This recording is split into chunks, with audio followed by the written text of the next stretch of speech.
And one quote that Warren Bennis came up with is that most losing organizations are overmanaged and underled. And a question you might like to ask yourselves is your company managed or is it led? Now, the skills for management are going to be different from those needed for leadership if we look at these two distinctions. And I would argue that most management skills fall into the category of hard skills and leadership skills fall into the category of soft skills, or sometimes known as emotional intelligence or EQ. So let me talk a little bit about this, because for us at Warren Business Consulting, this is the key leadership development challenge for oil and gas firms, and it's a core part of our leadership course. In the early stages of our career in the industry, it's the hard skills that matter: geology, seismic, engineering, petrochemistry, geochemistry, law, accounting, whatever it might be. These are the qualifications that get you into the industry and onto the career ladder. But as your career develops and you broaden out into a wider, more general corporate position and you're managing people with other qualifications and in other functions, these hard skills are no longer enough. Either they're taken for granted because of your experience, or, as often happens, people in other functions with their own qualifications, their own hard skills, don't really care too much about your hard skills. And it's here, at the leadership level, that soft skills come into play. So what do we mean by soft skills? I mentioned the term emotional intelligence, EQ, before. Communication skills are hugely important as soft skills. Listening as well as talking, listening to your followers, and being very clear and open in your communications. Perhaps the key one, though, key soft skill, is self-awareness, understanding your own strengths and weaknesses, and also awareness of other people's emotions and what motivates them and how they react to your behaviors. Learning is another crucial soft skill.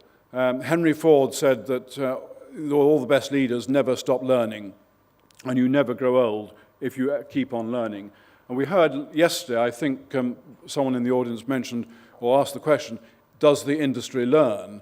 And the resounding answer from the panel and around the room was, no, it doesn't. Well, that may well be at the heart of the leadership issues that the industry faces. Soft skill learning is a very important thing that needs to be considered. And the bottom half, the three in the bottom half, are much more about the leader as a coach or a partner, encouraging teamwork and collaboration. Now, it's very important to remember, as Professor Goldman pointed out, that all six can be effective in the right context. So there's no right or wrong as to which one is better than the other. But some will be disastrous in the wrong situation. For example, directive will work very well and indeed is essential in a crisis situation when someone needs to take charge and make sure everything is done. But it may be less effective if you're trying to implement difficult change in a very experienced organization, whereas coaching will work well over a long period of time, but is less effective if you're on a project demanding fast, short-term results. But an effective leader can apply all of these different styles in different situations and know when to do so effectively. But the reality, of course, is that most of us will have one or two preferred or dominant styles, and understanding which is your preferred style is very much a soft skill. Another way of looking at this is the distinction between command and control and servant leadership. Servant leadership has been around for a long time, but has been gaining traction recently.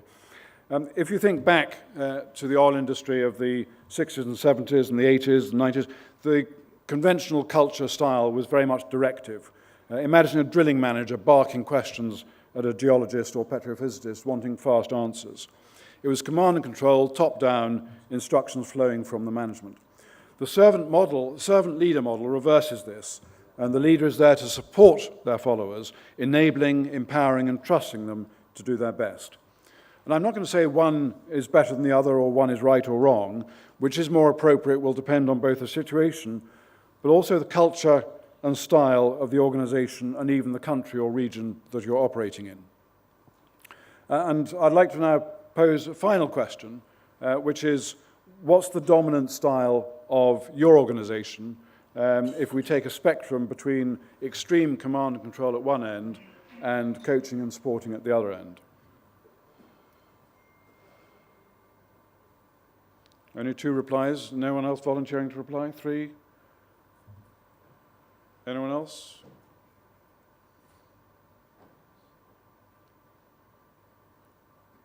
A few more takers for coaching and supporting.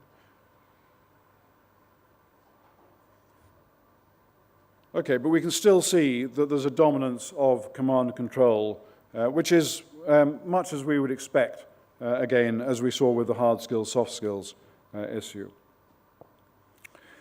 And the culture of an organization is another hugely important issue for leaders. And this brings me on to my final point, which is the issue of culture and strategy. The hard skill of leadership, if you like, as we talked about earlier, is setting the strategy, understanding where the company needs to go and what's the vision for growth.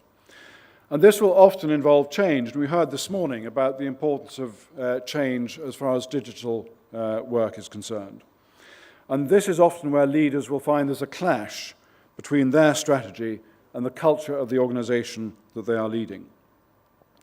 The culture of an organization is set by the values, the behaviors, the history, and the traditions of its employees.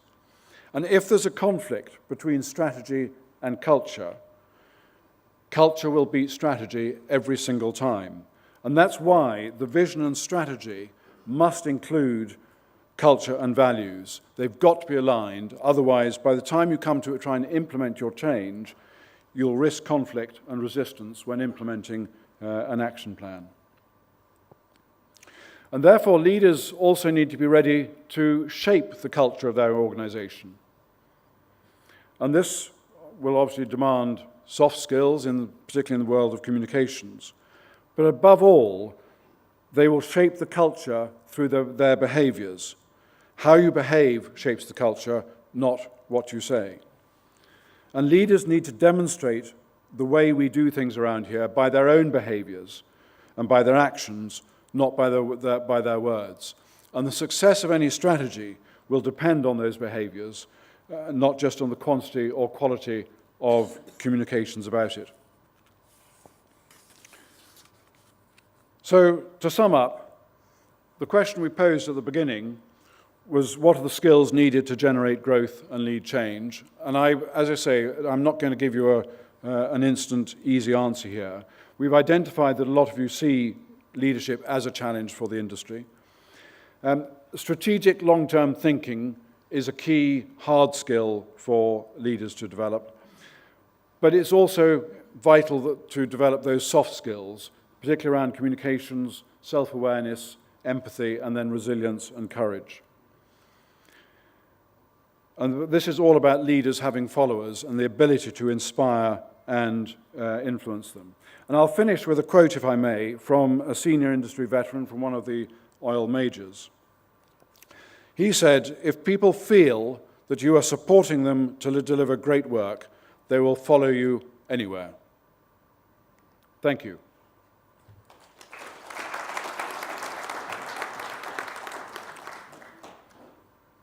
So I'm now happy to take questions. I'm not sure how long we've got before we need to move into the next session. We've got plenty of time, apparently. So.